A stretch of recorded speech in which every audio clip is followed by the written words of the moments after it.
Welcome back to r/Landlords from Hell, where we read stories about the worst landlords imaginable, and maybe after hearing these stories you feel a little better about your own landlord. If you are new to the channel, please don't forget to subscribe to join our awesome community, and without any further ado, let's dive right into the stories. And the first one is titled, "My entitled live-in landlord tried pressuring me to pay for damages I never made." Hi everyone, I normally meet great people throughout my life, but it sure takes a curveball when you finally meet an entitled person. After all the unbelievable stories you encounter of them, it was hard to believe they actually exist. After the virus lockdowns last year commenced, and for various reasons, I had to find some place to move to around my work area temporarily. After searching online, I found a room available with a live-in landlord who we will call Mark. Mark seemed friendly and the apartment he had was small, comfortable and somewhat clean. I was desperate to find a roof over my head and quickly agreed to his offer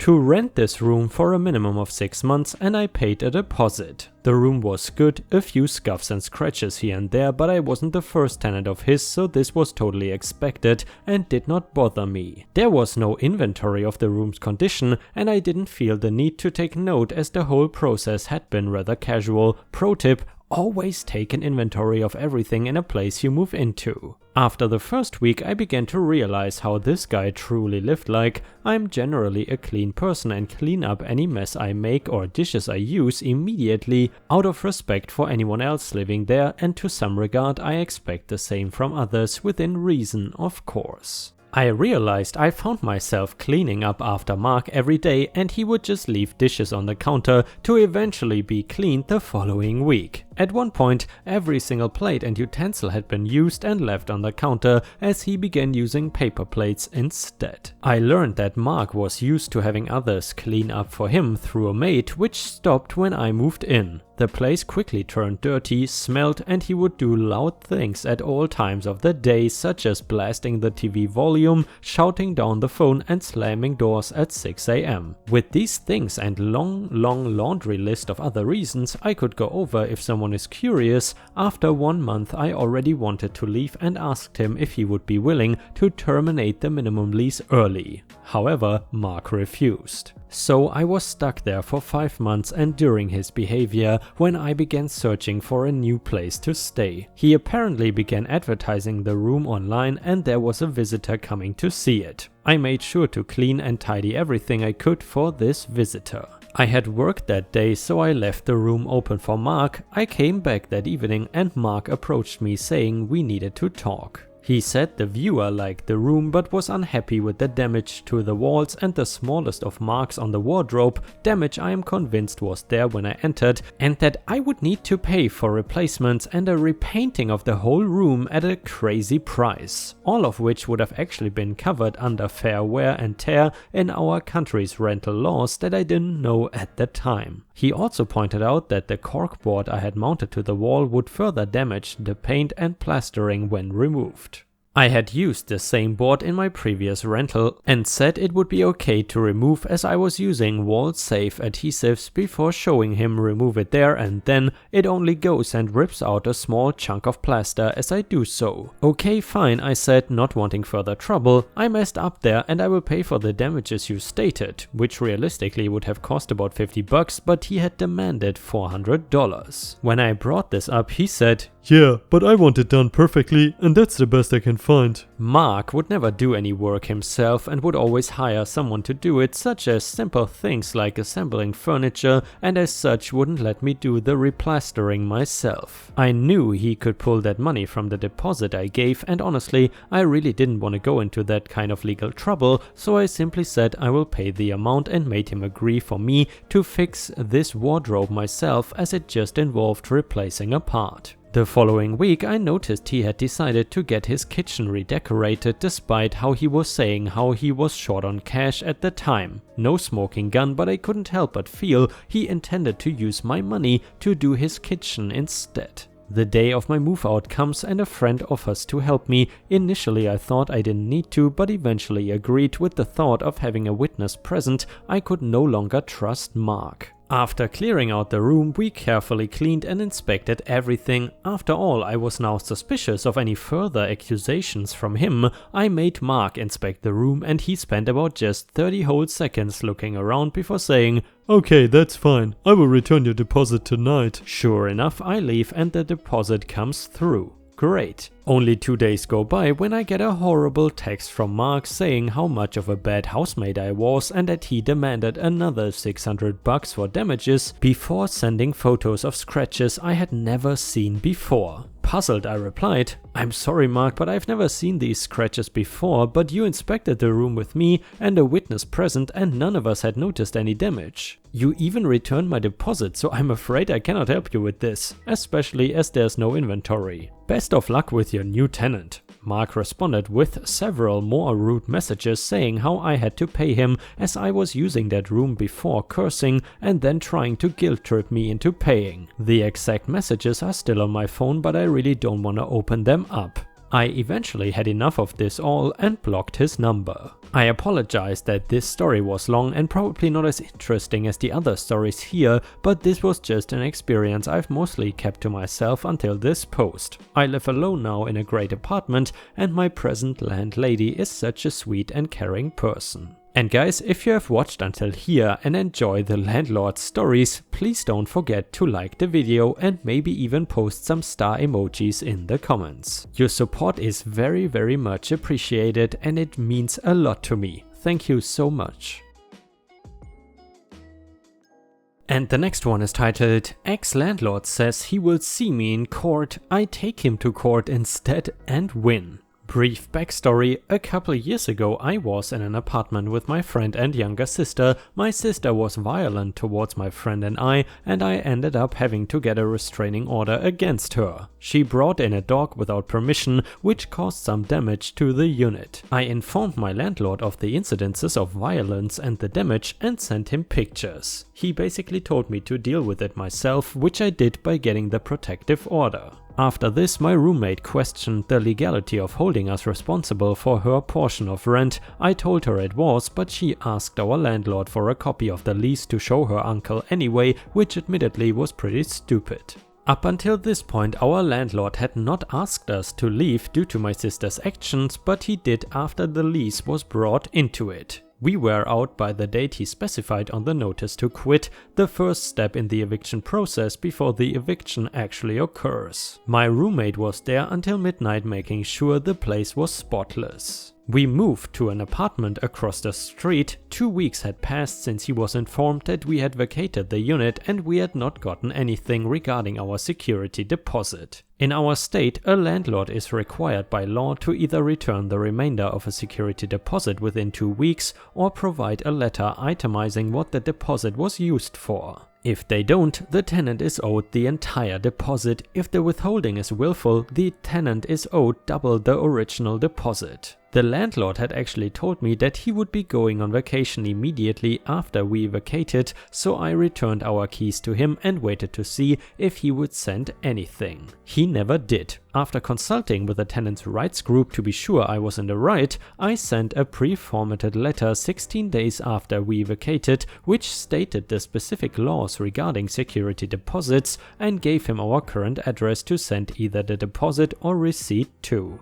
The day after I sent this letter, I see him across the street frantically running into the apartment for the first time since we moved out. I received a text from him saying that he would return what is left of our deposit if he could get the apartment rented by the 1st of next month. I respond by telling him that, as the letter I sent explained, he forfeits the right to keep any of the deposit after the 2 weeks is up. He responded saying that he would see us in court and that we were nightmare tenants and this will be fun. He said he would also be taking us to court for the costs to relist and rent the apartment, which he exclaimed exceeded the amounts of our deposit.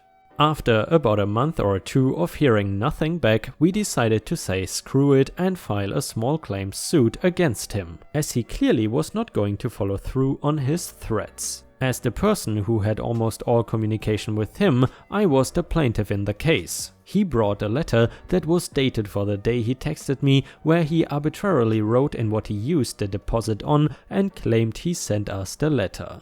That obviously did not add up, which I thoroughly explained to the judge, as he had texted me that day saying that he would get some of the deposit returned and that he had no proof that he actually sent that letter. He clearly just wrote it and printed it out for the court hearing. During the court hearing he also said a lot of false and victim blaming stuff, such as implying that I participated in the violence that occurred, saying we caused damages that were definitely there when we moved in, and just attacking my character in general. The judge ruled that the withholding of the security deposit was willful and awarded us double the deposit. But of course that was not the end of it, and a few days before his deadline to pay us the money, he sends me a text just letting you know that the decision has been appealed. I didn't answer and showed up to court again, and lo and behold, it is more mudslinging and arguing about things that we already established in the first hearing. The judge upheld the original decision and he eventually emailed me the check for double the deposit. In the memo line on the check where you can write the reason for the payment, he wrote, for gaining £20. But hey, I cashed that check and spent my half on a new gaming laptop, so I would say I got the last laugh. I desperately wanted to text him and ask him if it was as fun as he thought it would be, but resisted the urge. Edit: apparently I didn't make this clear enough, but yes, violence occurred towards me as well. I could do without the victim blaming, and the dog that she brought in without permission chewed a tiny chunk off of the window sill. In court, the falsified deposit receipt letter was mostly comprised of cleaning fees and damages that were there when we moved in. And the last one is titled, Religious Bully Landlord Gets Her Just Desserts. I was not really sure where to put this, but I felt like I wanted to put it in writing now that the whole thing is over. I had a small bakery and rented a space in a boutique shopping center that offered businesses all run by women. The landlord was super religious, so were most of the other business owners. I live in the South, so it is expected. I am an atheist, and being in the South, it is expected. I am an atheist, and being in the South, I kept it very quiet and never said anything about her religion. I had a great relationship with everyone at the shopping center, including my landlord, until about 10 months into my 1-year lease, when a woman who wanted my space found out about my atheism and outed me to the landlord. Cue a sharp decrease in the amount of business from other vendors, sudden loud religious music being played in the common areas of the center, which I could hear through my windows and closed door, and then a 25% rent hike to only me after being told that rent would not increase, and finally, when I still did not leave and instead renewed my lease, a flat-out termination of my lease with no stated reason. The renewal never happened according to her. In between the rent hike and the lease termination, she apologized to me for treating me badly, stating, Jesus wouldn't want her to treat people that way. She said that finding out I was an atheist when she believed me to be a Christian had just really thrown her and she didn't know how to treat me. Everything culminated when she changed the locks on my business door 2 weeks before my lease term was up. I got my keys back, shut down my business and slowly began moving things out, even though she demanded that I move out immediately. I had put several $1,000s into redecorating the space and getting proper electrical lines run so that I could operate. Over the year I had blown all of my savings on that business. At the end of my time I cleaned the space, moved out all of my stuff and left it in better condition than when I moved in. I took lots of pictures at the beginning and the end of the lease and documented everything in writing. The person who outed me also had a bakery and promptly moved into my space and changed nothing in the decor. I calmly waited 60 days for a return of my $400 security deposit. I have also been a paralegal for 15 years and took a year-long hiatus to try to run this business. On the 61st day, I had an attorney in my firm write a letter to the landlord demanding the statutory amounts owed to me, around $1,400. What I got in return was a call from her lawyer to mine telling me to back off and that if I attempted to get my security deposit back, they would call my boss and get me fired, and they would sue me for defamation for a comment I had made on my personal Facebook saying that I thought my lease was terminated because I was an atheist. So I waited the required time frame and filed suit for the $1,400 plus attorney fees. They promptly countersued me for defamation, fraud and a whole racket of other things and wanted $10,000 at a minimum. They claimed that I had caused significant damage to the property and that I had stolen items that belonged to the landlord. I quietly wait for them to prosecute the case. They do nothing. After about 5 months they offer me $400 to settle. I tell them to F off and several more months pass. No discovery, no hearings, nothing. After a year I filed a no evidence motion for summary judgment asking that all of their claims be dismissed. They did not respond. The judge granted my motion. Then I filed a motion for summary judgment for $5,000 in attorney fees plus the $1,400 in statutory damages. I attached pictures, emails, text messages and all sorts of other proof that every one of their claims relating to why they didn't refund the deposit were complete fabrications. Their attorney called wanting to settle for $1,000. We told them no way, wanted all $6,400. They didn't respond to my second MSJ. Hearing was scheduled for last Friday and on Wednesday we get a settlement offer of $4,500 and my attorney counters with $5,400 and they accept. After 18 months I got my cashier's check for $5,400 today. I know that she treated me like crap and booted me because I didn't hold the same religious beliefs that she had assumed I did. Then she felt like she could get away with stiffing me the $400 deposit.